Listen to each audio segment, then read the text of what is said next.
गांव के अस्पताल को जाने वाला रास्ता खुदरो झाड़ियों की वजह से बहुत तंग हो चुका था। हॉस्पिटल के स्टाफ ने कुल्हाड़ियों की मदद से झाड़ियों को काटना शुरू किया।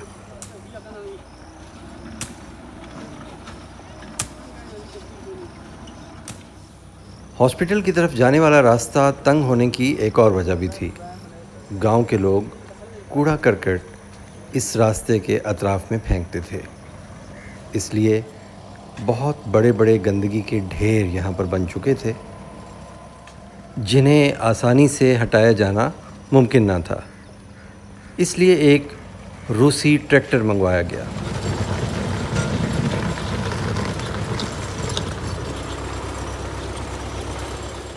इससे पहले गांव के लोगों को कई बार समझाया, मसाजिद में ऐलान भी करवाए कि हॉस्पिटल के रास्ते में गंदगी ना फेंकें, इससे बीमारियां फैलती हैं।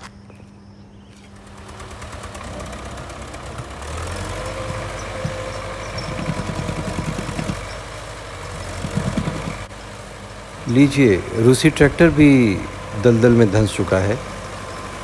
ताकत तो खैर इस ट्रैक्टर में बहुत होती है, लेकिन अब देखते हैं कि कितनी बार कोशिश करके ये ट्रैक्टर इस दलदल से बाहर निकलता है।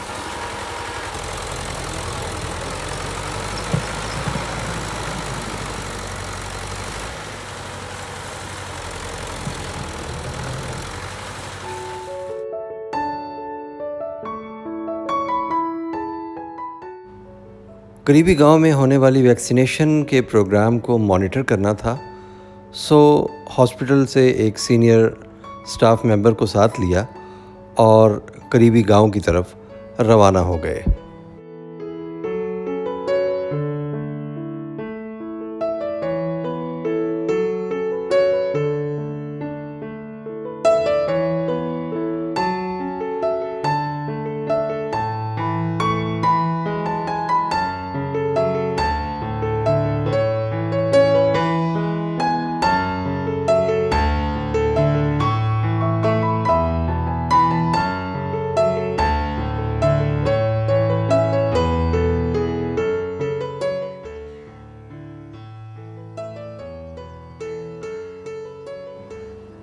बारिशों की वजह से दरिया का पानी गदला था।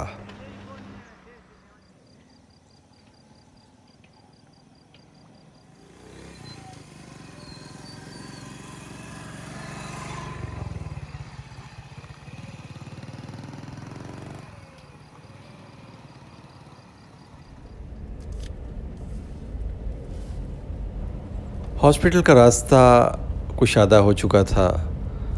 मरीज़ ख़वातीन, बच्चे और बूढ़े खड़े हुए पानी में से बड़ी मुश्किल से गुज़रते थे, लेकिन आज ये रास्ता बिल्कुल साफ़ और हमवार था।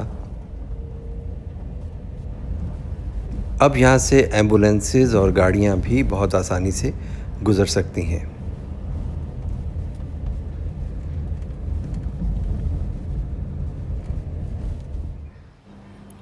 गांव से वापस शहर पहुंचा तो एक दोस्त ने एक बहुत ही खूबसूरत जगह पर इनवाइट किया। एक ही माली का मेंटेन किया हुआ एक बहुत ही खूबसूरत बाग,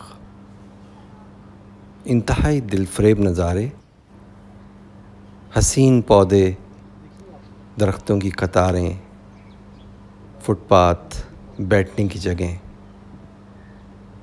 सब कुछ बहुत ही हसीन था। दोस्तों, जाहिद मसूद अपनी एक नज़्म में ये मंज़र कुछ इस तरह बयान करते हैं। हर रोज़ गुज़री रात की बोझल नींद आँखों को थपथपाती है। पिंडलियों में जमी थकन और ख़ुद कलामी की तह में छुपा खौफ मुझे घर से बाहर नहीं निकलने देता। हर रोज़ मेरा दिन एक और दिन की कमी के दुख जैसा, हर शाम आने वाली सुबह के डर जैसी, ख़यालों में एक बेख़ाब अधूरापन लिए। खाली सड़क के सन्नाटे में डूबी बिछड़े हुए शहर की सर्द तारीक गलियों जैसी मैं, मेरा दिन और हर रोज़ मेरी शाम।